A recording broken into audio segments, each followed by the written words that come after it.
क्या आप जानते हैं, भारत में एक ऐसा रहस्यमय स्थान है जहां कहा जाता है कि शेषनाग स्वयं विश्राम करते हैं।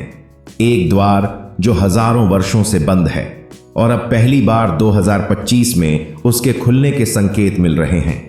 ये संकेत क्या हैं? क्या यह कलयुग के अंत की शुरुआत है या कोई दिव्य चेतावनी जो हमें आज समझनी चाहिए?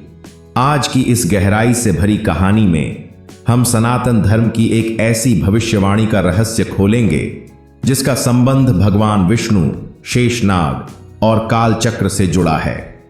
नागलोक और वो रहस्यमयी द्वार पौराणिक ग्रंथों में उल्लेख है।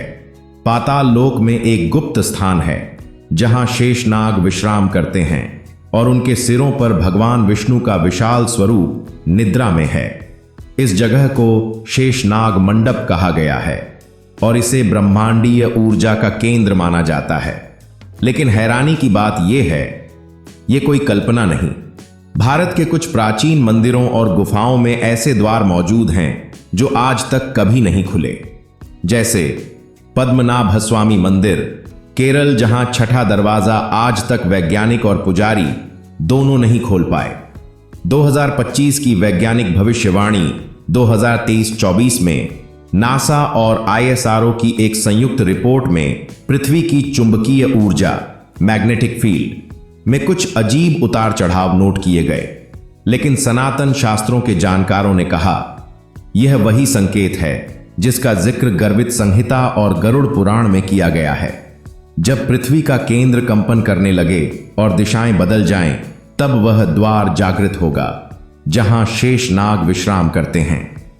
अब वैज्ञानिक बदलाव और शास्त्रों की बातें आपस में मेल खाने लगी हैं। 7 संकेत जो बता रहे हैं द्वार खुलने वाला है। पद्मनाभस्वामी मंदिर के बाहर एक हल्की कंपन कुछ लोगों ने महसूस की।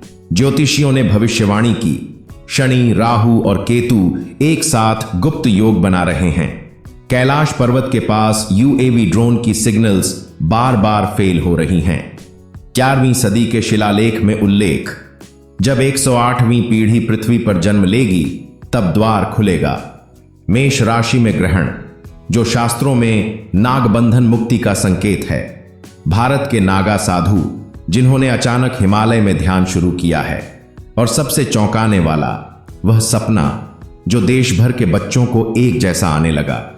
एक विशाल द्वार खुलता है और भीतर एक रोशनी में बैठा सफेद सर्प बोलता है, समय आ गया है। द्वार खुला तो क्या होगा? शास्त्रों के अनुसार शेषनाग के उठते ही काल चक्र गति पकड़ लेता है। यह न केवल प्राकृतिक घटनाओं को प्रभावित करता है बल्कि मानव चेतना भी बदलती है। जिस दिन वह जागेगा, मनुष्य का स्वभाव, भूख, युद्ध और प्रेम सब कुछ बदल जाएगा। कुछ विद्वानों का कहना है कि यह वही समय है जब कल्कि अवतार अपनी उपस्थिति का संकेत देंगे।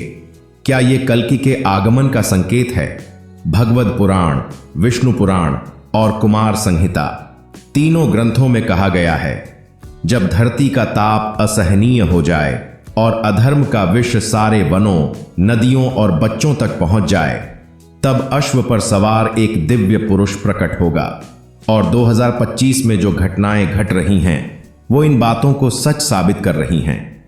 युद्ध की आहट, नदियों का सूखना, बच्चों का अलग तरह की चेतना में प्रवेश और द्वारों का कंपन, यह सब कल्कि के आगमन से पहले का संकेत हो सकता है। हमें क्या करना चाहिए? सनातन धर्म कहता है, जो समय को पहचानता है वही धर्म की रक्षा करता है। आज समय है चेतने का ध्यान करने का और अपने भीतर के अधर्म को समाप्त करने का।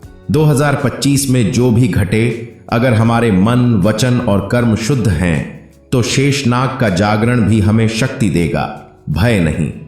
क्या आप इस द्वार के खुलने की प्रतीक्षा कर रहे हैं? क्या आप अपने अंदर के सत्य से जुड़ने के लिए तैयार हैं?